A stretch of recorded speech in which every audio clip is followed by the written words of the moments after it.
Suponiendo el lavaplatos llega el jueves, porque llegó dañado el anterior, entonces el lavaplatos llega el jueves. ¿Qué hacen mientras tanto con los platos? Pues lavamos, como la gente sí. Los lanzan por la ventana. No. Como todo en el Como la mundo. gente normal. Como la gente no pudiente. No, igual, eso es una cuestión de pareja. Ese lavaplatos va a salvar mi relación.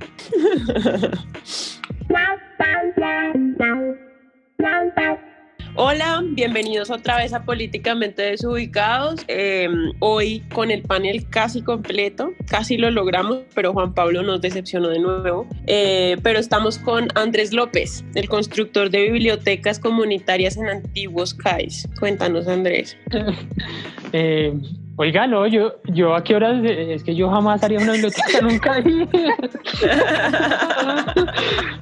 Yo sé que Pérez me puso este nombre por solo mofarse de mí, pero no, muchachos, es más barato hacer bibliotecas públicas bien hechas que marcar y hacer bibliotecas comunitarias. Bueno, listo. Más adelante hablaremos del tema. Dale. Andrés Pérez, que quiere montar su partido político con el eslogan "Dejemos todo en manos de la Rosa de Guadalupe".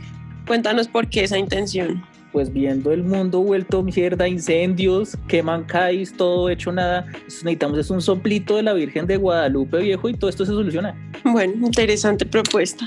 Geraldine Alexandra Guarín Guzmán, la que va a vender arepas para reactivar su economía personal. Cuéntanos cómo se va a llamar tu negocio de arepas en España. Eso no lo he pensado, solo he pensado que voy a vender. Nada, estoy preocupada, ya está. Como Juan Pablo tenía el pollo republicano, Geraldine tendrá la arepa monarquista. No, democrática. No, la arepa socialista. La arepa comunista. Pero democrática de centro, democrática de izquierda. Muy de derecha. Sorpresa. No, puede tener de todos los tipos. Una sin queso, otra sin queso y así. Una con el queso compartido entre todos. Exacto. Laura Molina, quebrada, que sobrevivió un mes sin internet. Sí, estoy viva para Por contarlo. fin, volviste con toda, ¿cierto? Exactamente. Me siento Listo. una superviviente, tengo toda la energía del mundo. Bueno, me alegra mucho tenerlos a todos en este episodio. Oye, Sonia, ¿y tú qué? A ver, que tu mamá es la que te recuerda que pienses en la presentación de los podcasts. O sea, tienes huevo, ¿no? Sí, es que la vez pasada me escuchó haciendo el podcast y dijo, ¿usted por qué no piensa nunca en la presentación? Y entonces Antier me dijo, piensa en la presentación del podcast. Oye, deberías tú preocuparte más por la presentación. A mí siempre se me olvida. Pero bueno, hoy salió. Una fanática nos pidió ser saludada. ¿Cuál fanático? Una fanática acérrima de este podcast, la señorita Diana Rincón, pidió ser saludada. Por favor, salúdenla. Hola Diana. Gracias por escucharnos. Gracias por escucharlos, Dianita. ¿Sí ven? Si piden ser Esperamos saludados, que te son guste saludados. este episodio. Bueno, esta semana, para nuestros oyentes en el extranjero y demás, Colombia ha estado inmersa en el mundo de las protestas tipo Black Lives Matter por un caso grave de abuso policial que se sucedió en un procedimiento policial. A una persona fue asesinada básicamente por la policía y hubo toda una serie de manifestaciones muy, muy fuertes a propósito del abuso policial. Esto se venía enmarcando en un debate en Colombia a propósito de pues cuáles son los poderes que puede tener el gobierno frente a la pandemia, qué tanto estamos entregando nuestros derechos civiles y nuestras libertades en función de la protección de nuestra salud. ¿Todo vale porque nos protegen o no todo vale? ¿Ustedes cómo ven esa situación? Bueno, si quieren arranco yo, que soy el que está en contra de todo esto.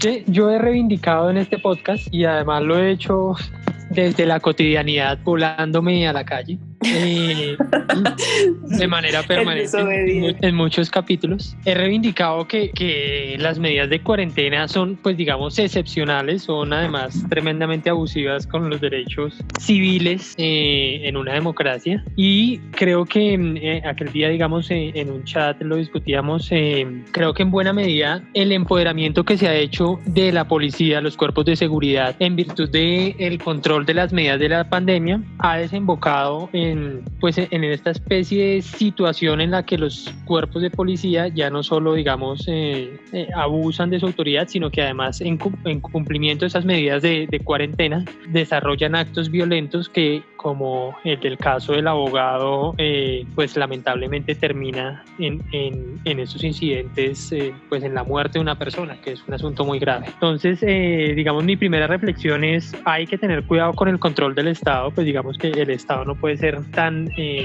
intrusivo en la vida de los ciudadanos. Yo he reivindicado la libertad de salir, de caminar, de hablar, es decir, de ser cuidadosos como individuos, pero de tener, pues, digamos, de bajarle un poco la rigurosidad a los temas policivos, porque ese ambiente policivo y de seguridad, o de seguritización, dirían los internacionalistas, de securitización de la vida cotidiana, pues mire a dónde nos está llevando, a excesos. Pero yo siento que en este momento, o sea, los abusos policiales siempre han estado, la violencia estatal siempre ha estado, y en este momento se ha usado el tema del COVID y del confinamiento incluso para justificar actos violentos como las masacres, no necesariamente desde el Estado, pero sí desde los medios de comunicación y otras personas con titulares como los muchachos que mataron en Samaniego, Nariño, estaban violando la cuarentena. O sea, sí, o sea, se utiliza el argumento de la cuarentena, de que nos debemos cuidar todos para justificar actos violentos,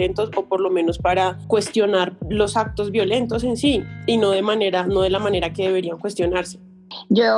A ver, lo que pasó en Colombia es que hay que reconocer que yo creo que ningún país ha tenido 6 meses de confinamiento, ¿no? O sea, yo creo que Colombia ha batido el récord, y en ese sentido es bastante complejo, como que se han exacerbado muchos sentimientos, y el tema de la economía, el tema de las libertades, pues ha salido todo a flote. Es decir, yo entiendo que en el comienzo de la pandemia todos estábamos asustados y las restricciones se veían como buenas, como ¿se acuerdan que la primera vez que hubo restricción acá en Colombia, los que se trataron de ir de paseo en carro fueron detenidos y los hicieron quedar en el pueblo, dejados, y todo el mundo lo celebró? Sí. Pero si uno piensa eso en perspectiva, a los ojos de lo que lo estamos viendo ahorita, es una situación tremenda. Pues es la violación de derechos fundamentales, el derecho a la libre movilidad, el derecho a la protesta ahora, es decir, no hay que... Pero chicos, a ver, hay que pensar que estábamos en medio de una pandemia, huevón. Aquí tampoco se podía mover, no se movió nadie en su casa durante 3 meses. O sea, que no fue solo en Colombia, fue en todo el mundo. Sí, pero estamos hablando de las implicaciones después, o sea, las implicaciones que aún no hay cuarentena todavía existen. Las atribuciones que se toman las autoridades con la excusa de la pandemia para violar las libertades y otros derechos.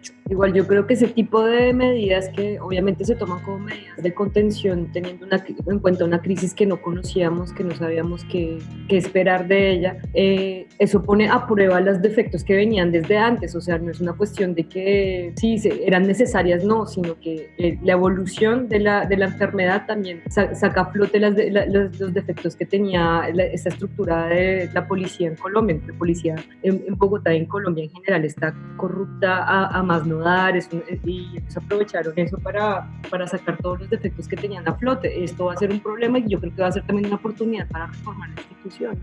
Yo no creo que se vaya a reformar nada, la verdad.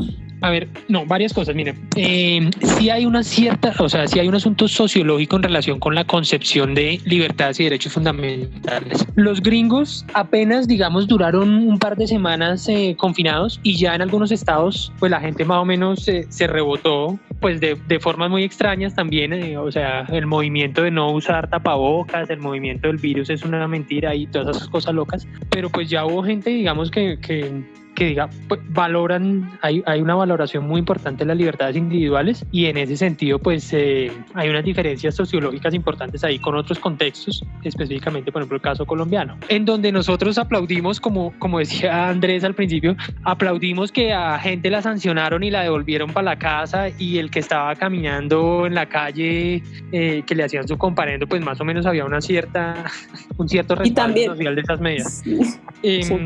Digo, eso ya hoy, después de unos meses, nos damos cuenta que, oiga, no, cójala suave, porque empoderar tanto al Estado, a cuerpos, sobre todo a cuerpos policivos, en la sanción de la vida cotidiana de las personas, en poder viajar y tal, ha sido un poco lesivo. Además, porque en el caso colombiano, creo yo, la reacción ha sido lenta digamos, las cuarentenas han generado una crisis de orden social, económico importante. Hay unas tasas de desempleo gravísimas que no se veían en el país, y entonces el Estado pues ha sido muy lento en los procesos, ¿no? Que vamos a los protocolos de bioseguridad para los restaurantes, una cosa pues que es re sencilla, como sacar unas mesas a un espacio libre.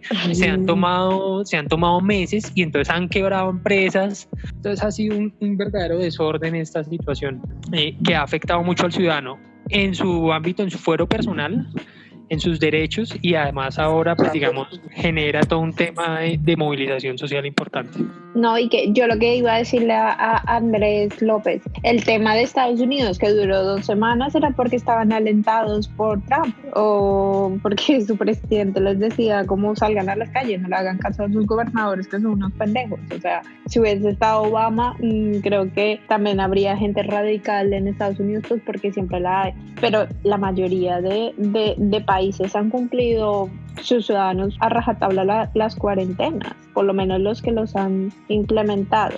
Es que desde el punto de vista sociológico, que siempre le reclaman al colombiano que es desordenado, que no sigue las reglas y demás, es sorprendente lo pasiva que ha sido la sociedad colombiana frente a toda la situación de la pandemia y la prolongación casi al infinito de la cuarentena. Igual estamos en el país. Yo entiendo lo que dices, pero a mí no me sorprende para nada, porque yo viendo desde la perspectiva del país donde estoy viviendo, Colombia es demasiado, o sea, estamos viviendo en el país que lleva con ha votado por Uribe desde el 2002. O sea, es un país que le gusta la seguridad, es un país que le gusta ese tipo de control, es un país que le gusta entre más coerción policíaca y coerción militar exista, más seguro se siente. Colombia nunca ha sido un país que se revuelve contra la autoridad, contra ese tipo de autoridad. Me parece que era una reacción normal de los colombianos. Pues yo creo que más que le guste la seguridad actúa desde el miedo, no todos actuamos desde el miedo siempre, sí. Y eso lo hablábamos también la vez pasada,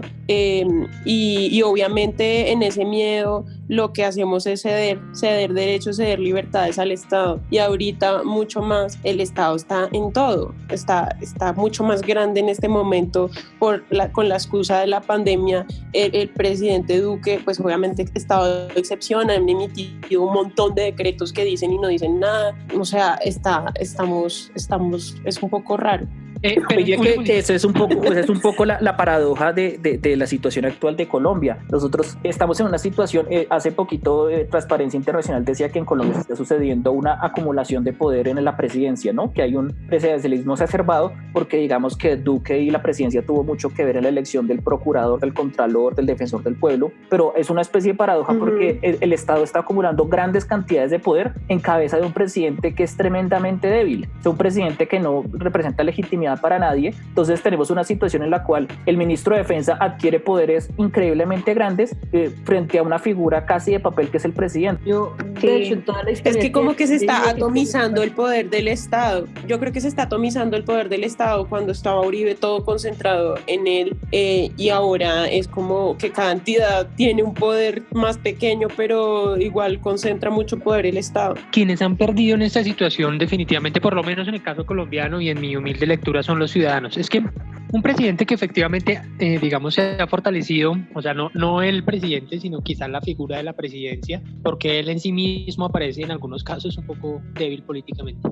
Pero en cambio, pues las medidas de manejo de la contingencia han sido un objeto de disputa en el caso específico entre la alcaldesa Claudia López y el presidente. O sea, que si abrimos, que si no abrimos, que si abrimos el aeropuerto, que si no abrimos el aeropuerto, que si abrimos las terminales, que si no. Digamos, en términos políticos, pues interesante medir los niveles de fuerza, medir la capacidad de influencia de uno y de otro, pero todo esto está jodiendo a la gente. Pero es igual en todo el mundo nadie sabía, o sea, nadie estaba preparado para la situación que estamos viviendo, o sea, todos los países improvisaron, todos los países tomaron decisiones que después se arrepintieron, o sea, con el tema del uso del tapabocas o no, acá suponiendo entraron a algunos colegios y tuvieron que cerrarlos al otro día porque un chinito contaminó a todo el colegio, o sea, es una cuestión de que es una situación completamente nueva, o sea, es una vaina que no hemos vivido antes y ningún país estaba preparado. Ningún país puede decir que estuviera preparado para eso. O sea, los únicos países que estuvieron preparados para eso, entre comillas, eran los países con regímenes completamente autoritarios. Ya, pero nosotros, por ejemplo, estamos ya llegando a una normalidad en donde sí, bueno, tú notas que el trabajo está afectado, los colegios, las universidades, pero bueno, poco a poco se va normalizando todo, pero lo que veo de Colombia es que va a tomarle mucho tiempo, la verdad. Pero además es que los derechos siguen sin poder ejercerse. Por ejemplo, en la educación, muchísimos niños no han podido estudiar porque no tienen los medios para hacerlo virtualmente, sobre todo en las áreas rurales. Entonces, pues, y ahí el Estado, ¿qué está haciendo? No estamos, como lo decíamos la vez pasada también, no estamos viendo un plan del gobierno para mejorar la situación ni para cumplir los derechos que tiene que garantizar. Sonia, y es una locura, o sea, mira el caso que tú colocas de los niños. Entonces los niños, primero que todo, tienen dificultades para acceder a la educación porque no todo el mundo tiene un celular con wifi o un computador con wifi en la casa para acceder, digamos, ¿no? Primero que todo hay deficiencias en la capacidad, en los medios para hacerlo, pero además, o sea, ya estamos vulnerando un derecho fundamental. Pero además lo que todos sabemos es que, por lo menos en el caso colombiano, el mayor entorno de riesgo para los niños en términos de afectación por violencia sexual y esas cosas, en algunos espacios está asociado a la familia, el padrastro de la niña, el tío de la niña, del niño, tal. Y entonces las pobres mamitas, o sea, necesitan poder salir a trabajar, pues porque hay que pagar arriendo, comida, luz, tan. Tienen que dejar a sus niños en un entorno que no es el entorno de aprendizaje como el colegio, un entorno pues cuidador y tal, sino en un entorno familiar, en algunos casos expuestos a riesgos, trato o de violencia o de déficit en el aprendizaje, y todas estas cosas que están pasando desde hace 6 meses. Dicen, bueno, ¿cuál es la solución? Y nada, aquí paradójicamente pues todavía no hemos tomado una decisión de regreso a clases, y encima el sindicato de profesores FECODE hace un llamado pues por todos los medios e insiste en que no puede retornarse a la normalidad sin sonrojarse por el montón de afectación de derechos y de vulnerabilidades a los que están sometidos los niños pues que no están yendo al colegio. O sea, es que ese es un poco el debate entre salud, entre donde se chocan los derechos, ¿no? Porque el debate en torno al colegio y todo esto de los niños es que no va a haber forma de garantizar que haya 100% de seguridad. Es decir, bajo lo que pretende FECODE de que no haya peligro de contagio, no va a ser imposible. Es decir, la única manera de volver al colegio va a ser cuando haya vacuna y esa vacuna esté masificada. Entonces, no sé si desde la perspectiva de FECODE van a volver a clases en finales de 2021 o algo por el estilo. Y por el otro lado, usted tiene un montón de niños que están perdiendo tiempo fundamental en formación, en estudios, que supuestamente se reemplazan con educación virtual. Yo que estoy inmerso en la educación virtual en la maestría, parte de la educación virtual es muy difícil. O sea, sí, para mí es muy jodido poner atención y desarrollar un proceso como de aprendizaje normal. O sea, yo no me imagino al pelado no me imagino a Manuel o a cualquier niño tratando de aprender. 5 o 6 años. Tratando de aprender desde la casa, es imposible. Cuando el niño tiene los medios, ahora imaginen los niños que les toca trepar a un árbol para coger señal de WhatsApp. No, esta mañana escuché en RCN, el señor le toca caminar, está en el campo, le toca caminar 50 minutos hasta donde el vecino para poder cargar el celular y que le presten una cosa de wifi para poder mandar la tarea del niño. O sea, es toda una travesía para poder estudiar. Es que parece que ni siquiera es el asunto del aprendizaje de los conocimientos. O sea, yo creo que el mayor problema que va a haber es el impacto social de los niños, marica. Los niños necesitan socializar con otros iguales. O sea, vamos a tener una generación de pelados que le van a tener miedo a la calle y a salir. Eso es un desastre, huevón. ¿Cómo se llaman esos los que viven en Japón? Los dokokoro, no sé qué. No. Se llama Ikikomori. ¿Qué cosa? Los adolescentes en Japón que deciden vivir encerrados en la casa y tener su trabajo en la casa y nunca salir de la casa. Estás escuchando Políticamente Desubicados. Síguenos en nuestras redes sociales, en YouTube como Políticamente Desubicados y Instagram como poli.desubicados. Y en medio de las protestas y los abusos policiales, ¿cuál es el nivel de restricción que debe haber de la autoridad estatal? Venga, hagamos una reflexión, que es que yo sé que esta reflexión es la que uno le quita votos cuando se lanza a cualquier cargo público, pero hay que hacerlo. ¿Y te quieres lanzar? Yo sí, pero ya vi que mis voticos se fueron, entonces qué madre. ¿Palestina es un estado o no es un estado? Uy, un momento. Muchos votos. hace 100 años, hace apenas nada, los líderes de un estado, por ejemplo el zar o un presidente, podía usar el ejército nacional para reprimir protestas, sobre todo las protestas obreras, por ejemplo en Europa, fueron fuertemente reprimidas y bueno, casi que la Primera y la Segunda Guerra Mundial es un ejemplo de eso, es el Estado usando la fuerza bruta para reprimir descontentos sociales. Yo creo, y esto es la parte que quita votos, yo creo que hay un cambio importante con las policías, con la creación de policías y al interior de las unidades de policía, los cuerpos como el SMAT, porque son cuerpos, digamos, que contienen de alguna forma o que no permiten la extralimitación de determinados casos de protesta, pero que lo hacen sin matar a todo el mundo como lo hacían hace 100 años los soldados. Con hace 3 días en Bogotá. No, entonces, claro, eso no quiere decir que no hayan muertos. Es gravísimo, por ejemplo, el caso de Dylan Cruz, en el que con alevosía una persona del SMAT le disparó en la cabeza, o el policía, o bueno, lo de esta semana en Bogotá fue un poco extraño porque no es que, digamos, en estricto sentido el SMAT, que es el cuerpo para... No salieron los policías directamente. Exacto, salió la policía y por eso pues accionan sus armas, pero ellos digamos que no son personas, no están capacitados para manejar una protesta. Yo difiero de López. Yo creo que el problema deviene en que las policías, que deberían ser grupos la policía es por definición civiles armados que están encaminados a lidiar los conflictos entre civiles, es decir, debería ser un grupo que está enfocado en resolver problemas cotidianos de las personas de manera en lo mejor posible no violenta. El problema a mi modo de ver, el problema a mi modo de ver es que la policía, esto es producto de la maldita guerra contra las drogas que ustedes no quieren acabar y que yo sí quiero acabar a través de la legalización, es que los policías no pierde oportunidad de restregarlo en la cara. No, mire, es que en serio a los policías los están formando en función de la guerra contra las drogas. Entonces el policía del CAI de la esquina, pero no solo contra las drogas, también contra el terrorismo. Pero ponle tú el policía, es que yo lo he vivido.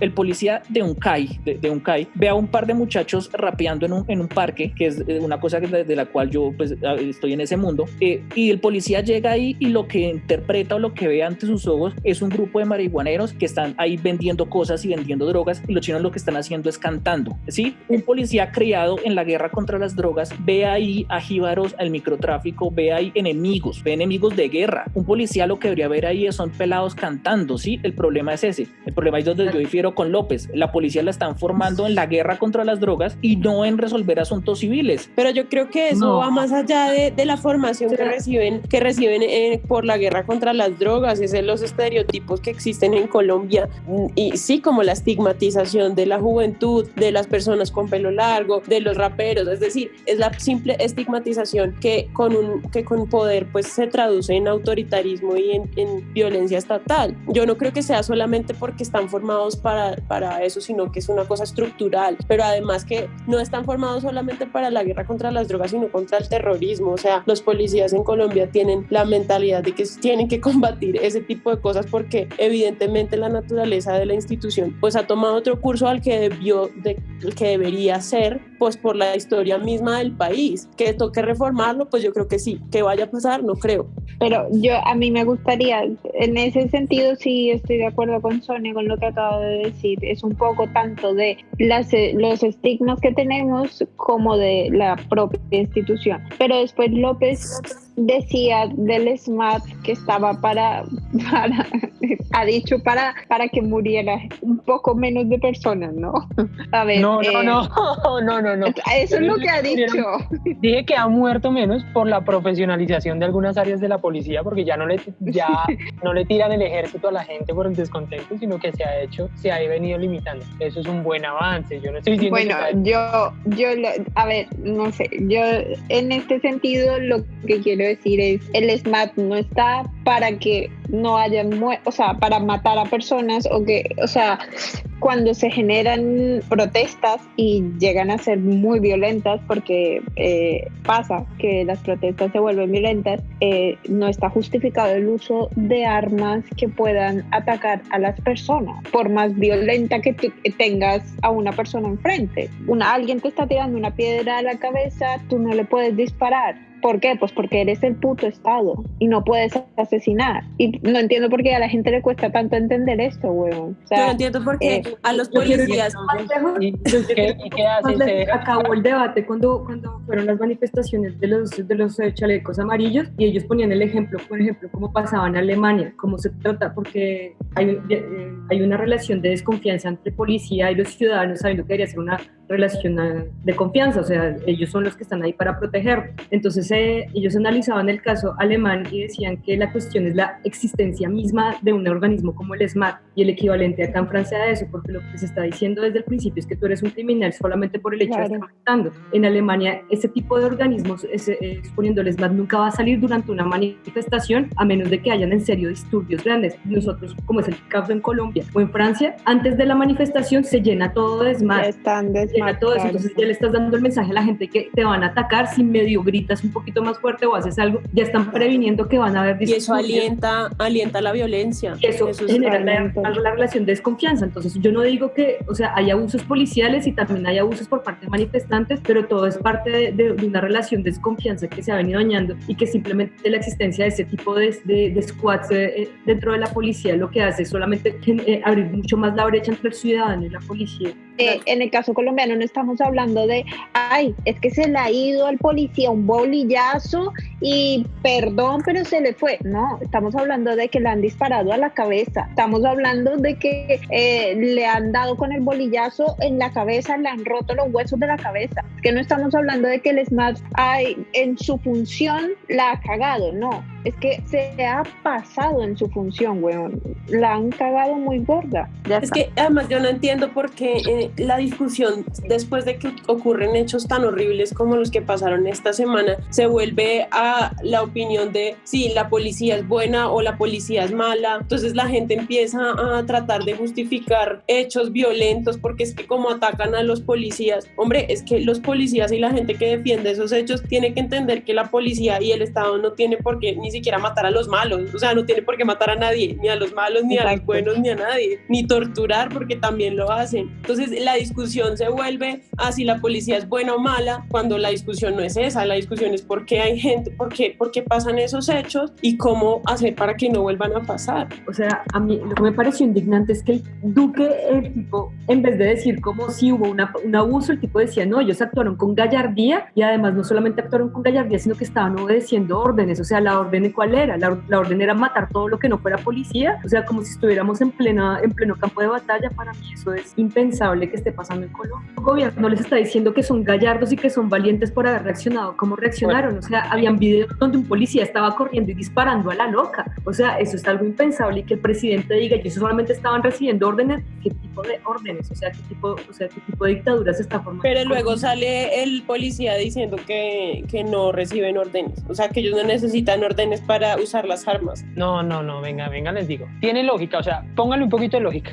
Qué pena con ustedes. Yo sé que esto me hace parecer el godo del grupo. No, Andrés, yo sé lo que vas a decir. ¿Dónde está Juan Pablo cuando lo necesitamos? ¿Dónde está Juan Pablo para apoyar a López? Pero un segundito, mire, está el policía está viendo un robo, o sea, otro escenario para entender la lógica de la cosa. Por favor, y siempre tienen que usar estos argumentos, siempre. No estamos hablando de la protesta social. Me están, un segundito. No censuren al niño, no censuren al muchacho.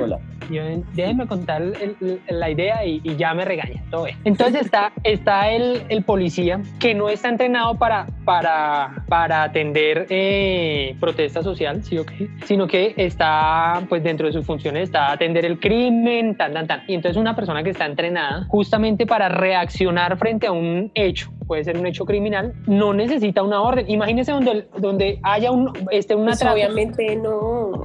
El policía tenga que pedir una orden, llamar y decir, ¿puedo usar mi arma? No, pero es que estamos hablando de cosas diferentes. Estamos hablando de... O sea, yo entiendo lo que estás diciendo, López, pero pongámonos en situación, o sea, un policía es alguien que está entrenado a manejar un arma. ¿Qué sucede? El policía, este mismo policía del cual estamos hablando, es el sujeto que está en un CAI. Hay una protesta como las que hubo en Bogotá y además trataron de meterle candela al CAI. Le rociaron gasolina al CAI, lo agarraron a piedra y entonces trataron de meterle candela incluso con policías adentro del CAI. Yo quiero que entendamos la situación para ver la magnitud de la reacción. A mí no me parece, pues digamos, en esa circunstancia, con el entrenamiento que recibe el policía, la respuesta lógica, no deseable, yo no estoy diciendo que deseable, estoy diciendo lógica de la situación, es que el tipo reaccione de esa forma, es decir, efectuando unos disparos. Yo, digamos, lo grave, por ejemplo, en este caso específico, es que esos disparos hayan sido contra manifestantes, pero de todas maneras es que la situación fue densa, o sea, quemaron en Bogotá 65 CAIs de los 150 que hay. El problema no es que quemen, pero nadie está desconociendo la gravedad. No, momento, que yo no apoyo esas declaraciones que acaba de dar Laura. ¿Cuáles declaraciones? ¿Qué ha dicho? Que no se queme. Que los quemen. No, pero es que, venga, ese es...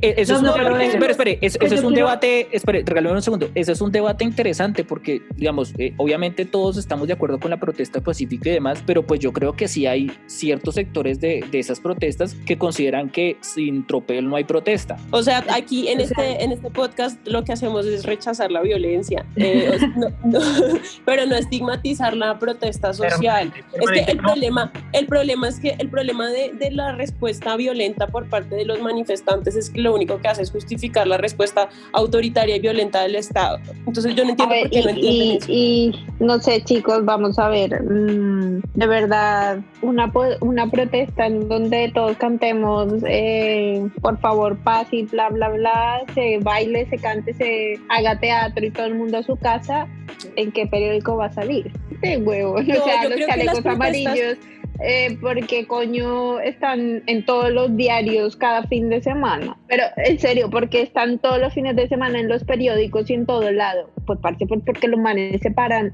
todos los fines de semana con todo el mundo, huevón. Pero es que ¿Y por qué incomoda tanto a Macron?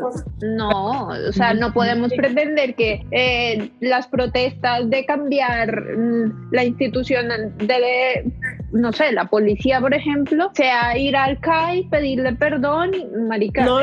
Mira, yo entiendo perfectamente la respuesta de la gente, es decir, la rabia, es que lo que pasó es horrible y lo que ha estado pasando, porque es que esto es un acumulado de cosas, esto no es solamente por la muerte del abogado, esto es un acumulado que tiene la gente, y yo entiendo la respuesta y entiendo las reacciones, pero es que esta vaina lo que hace es justificar la respuesta violenta del Estado. Entonces también hay que pensar así, y las protestas pacíficas son las que también han dado resultado. Por ejemplo, la marcha del silencio en el 89-90 que dio como resultado la Asamblea Constituyente. O sea, ese tipo de marchas son poderosas. Tampoco hay que decir que sin tropel no escucha a nadie. O sea, estamos hablando de que fue una respuesta violenta, teniendo en cuenta el hecho que fue lo que desató la rabia de las personas, pero también tenemos que tener en cuenta que, listo, no es justificable la violencia en ese sentido, pero eso también demostró que en Colombia es más valiosa las cosas materiales y estructurales que la vida de las personas. Entonces la gente se escandalizó porque quemaron un CAI. Obviamente el hecho de que hubiera policías adentro lo hace abominable, pero el hecho de que la gente se preocupe más por ir a arreglar y pintar CAIs y todas esas cuestiones, más por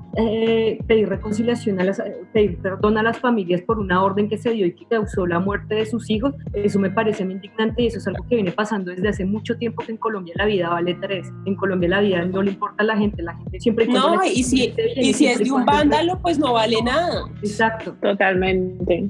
La vida y un no vándalo es cualquier persona que marche. Solamente demuestran eso, solamente están demostrando que en Colombia no tiene ningún valor la vida, que tenemos un gobierno que es completamente indolente a esto, que es un gobierno que no le interesa para nada al pueblo, que es un gobierno que solamente le interesa pues enriquecer a la gente que está al lado suyo y ya, y instalar una dictadura. Es la primera vez en mi vida que he tenido miedo de que en Colombia se esté instalando una dictadura y que ya sea muy tarde para evitar. Pues madre, Laura sacó las banderas mejor dicho, el discurso, así sacó el discurso. No, pero, o sea, ustedes no se imaginan a mí cómo me duele ver todo lo que estuvieron. Yo concuerdo. Y uno estar afuera y no poder hacer nada y darse cuenta que ya, o sea, de la forma como reaccionó Duque, y el hecho de que alguien como Duque sea presidente y tenga tanto poder como decía Andrés López, o sea, esa situación ya te da la muestra de que ya es muy tarde.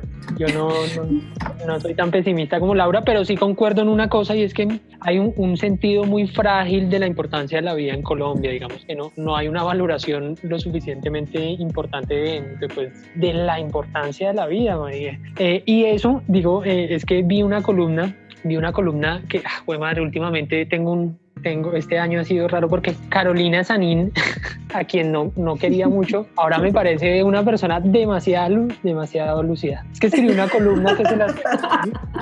Entonces Carolina Sanín escribió una columna en la que decía que es necesario transformar un poco el lenguaje institucional, y en eso creo que tiene toda la razón, porque a un marchante, a un ciudadano que protesta por sus derechos, aquí le decimos vándalo o yo no sé qué. A las mujeres en las entidades públicas, en militares, digamos, les dicen las femeninas, unas cosas horribles. Digamos, hay una cierta expresión de, o a cualquiera, aquí el uso indiscriminado por parte del Ministerio de Defensa de la expresión terrorista para referirse pues a cualquier persona, un guerrillero, quien sea. Digamos, hay que desescalar el lenguaje y hay que poner el lenguaje en una relación humana con el otro, en reconocer su dimensión humana, su dimensión de ciudadano, para poder pues reflexionar a ese otro, digamos, verlo como un igual, y de todas maneras pues entender también en la medida de lo posible sus preocupaciones, sus reivindicaciones, su demás. No, ¿y qué se puede esperar? Si la gente lo que empieza a preguntarse es por qué los 5 chicos estaban en Llano Verde, por qué estaban violando la cuarentena los de Samaniego. O sea, no, mataron 5 personas, 5 niños porque eran niños, y lo que importa es porque estaban allá en un barrio peligroso. Son seres humanos. Sí, pero no sé, yo creo que les queda bastante a esa institución, le tienen una tarea grandísima por delante de renovación, huevón, de que se den cuenta de verdad cuál es su función, de que se den cuenta que Colombia tenemos muchos problemas, parce, como para que ahora llegue la policía y nos esté matando, huevón. O sea, no, de verdad que no. Ahora en Políticamente Desubicados, yo sé quién sabe lo que a usted no le interesa. El dato de esta semana es una palabra en japonés que yo creo que todos en esta sala son y que pueden encontrar. Les estoy dando el diagnóstico de su enfermedad. Se llama Sundoku. ¿Alguien tiene una idea de con qué tiene que ver? Me gusta resolver sudokus. ¿Que te gusta resolver sudokus cuando estás en el baño? Específicamente. No, mentira. ¿Por qué en el baño? No es ahí donde uno hace el sudoku. No. No. O sea, si haces ahí es cuando tu cerebro está más concentrado en el sudoku. Es como autovenderse por Laura. O sea, ustedes no saben, o sea, siempre hay un número que desbloquea todo el sudoku. Es en ese momento de meditación que tú lo encuentras. Pues esa sí es nueva. Bueno, ya. Sudoku quiere decir ser adicto a coleccionar libros, pero nunca leerlos. Sundoku, vale. Aplica para PDF. O sea, si los puedes leer, pero solamente acumulas y empiezas a leerlos, nunca los terminas. Eso es López. Listo, pero a mí aplica con los PDFs, o sea, descargo cuánto PDF, huevón, me encuentro tema chévere, igual no hay tiempo para leerlo, entonces ahí está llenando memoria innecesariamente. Sufres de Sundoku digital. Mírate. Sí, espero que les haya cambiado la vida este año. Como siempre, mi vida es diferente ahora. Estás escuchando Políticamente Desubicados. Síguenos en nuestras redes sociales, en YouTube como Políticamente Desubicados y Instagram como poli.desubicados. Si ustedes recuerdan la última grabación, hay una persona entre nosotros que debe recomendación. Entonces, doble recomendación por parte de la señorita Guarín. Y he venido súper preparada. Mire, bueno, ¿cómo les parece que he empezado a ver una serie recomendada por mi novio? Que mi novio normalmente tiene los peores gustos de serie, pero resulta que esta es diferente. Se llama The Boys, es en Amazon y va de el mundo con superhéroes, pero no lo típico que todo el mundo se imagina. Así que échale un vistazo porque está buenísima, tiene un poco de acción, diversión y la verdad es que me ha entretenido. Y luego me he visto 2 monólogos que yo creo que la gente debería ver porque me encanta este tipo, aparte de que es guapísimo. Se llama Trevor Noah. Es un sudafricano que creo que él es periodista, no estoy segura, que se ha ido a vivir a los Estados Unidos y es obviamente enemigo acérrimo de Donald Trump. así que se han montado unos monólogos. Tiene 2, están en Netflix. El uno es Hijo de Patricia y Afraid of the Dark, y están muy bien. Habla de xenofobia, de racismo, pero en tono gracioso, porque Trevor es súper gracioso, así que véanselo porque es muy bueno. Él es el conductor del Daily Show. Claro. Listo, entonces venga y recomiendo yo. Les recomiendo a todos los en el mundo de Netflix, a los fanáticos de los documentales y demás. Netflix sacó como una serie de documentales sobre los criminales más buscados. Se llama World Most Wanted. Tiene un capítulo sobre la situación en México con el Mayo. Tiene un capítulo sobre el último gran mafioso de la Cosa Nostra en Italia, sobre un par de terroristas en África. Es muy bacano porque básicamente le reconstruyen a uno toda la historia de los de la lista de los 10 más buscados. Entonces es para que vayan y lo miren. Es muy muy muy interesante, y que cada capitulito es como de 40-45 minutos y quedan súper bien informados sobre el prontuario y la historia de algunos de los criminales más importantes de nuestro tiempo. Bueno, mi recomendación es un capítulo de un podcast que se llama Un periódico de ayer, y tiene que ver con los temas de que estamos hablando al principio, de protesta social, porque es la historia de Patricio Silva, un estudiante que se murió, que mataron en el 78 en medio de protestas. Entonces es como la historia de la familia, de él contada por la familia, de cómo sucedieron todos los hechos. Hay una carta muy bonita que le escribió el papá de Patricio al presidente en ese momento. Entonces es conmovedora y es muy chévere. Vayan a escuchar ese podcast. Que cada episodio tiene que ver con hechos históricos y cómo esos hechos históricos influenciaron vidas privadas. ¿Por dónde está? Está en todas las plataformas, en Spotify. Solamente en Spotify. En todas. Spotify, Apple Podcast, en todas. No sé. Qué coincidencia, las nuevas plataformas en las que estamos nosotros. Qué coincidencia. Qué bella coincidencia. Yo les recomiendo una canción, de hecho, una canción para meterlos en contexto para leer un libro. Entonces, la canción se llama Nada, yo no sé si la han escuchado, Nada de Lido Pimienta con Liz Omer. No. Tienen que escucharla, es espectacular. Y esta canción los va a meter en ambiente para leer Civilización de Lohan Bini, que yo creo que ya se los había recomendado antes, que es como si la colonización española hubiera pasado a la inversa y como si Atahualpa hubiera colonizado Europa. Entonces los va a meter en un buen ambiente, por si están despachados esta semana. ¿Y Andresito no va a recomendar nada? Oiga, no encontré nada, se los debo. Otro con doble recomendación para la próxima. Venga, lo debo para el otro, debo doble. Bueno, muchas gracias chicos por acompañarnos, ¿no? Gracias a todos por estar hoy reunidos. Faltó Juan Pablo, pero esperamos que el próximo episodio ya estemos completos. Por favor, compartan nuestros episodios, este podcast, para que más gente pueda escucharnos y podamos crecer. Esto fue Políticamente Desubicados. No olvides seguirnos en nuestras redes sociales, en YouTube como Políticamente Desubicados y en Instagram como poli.desubicados.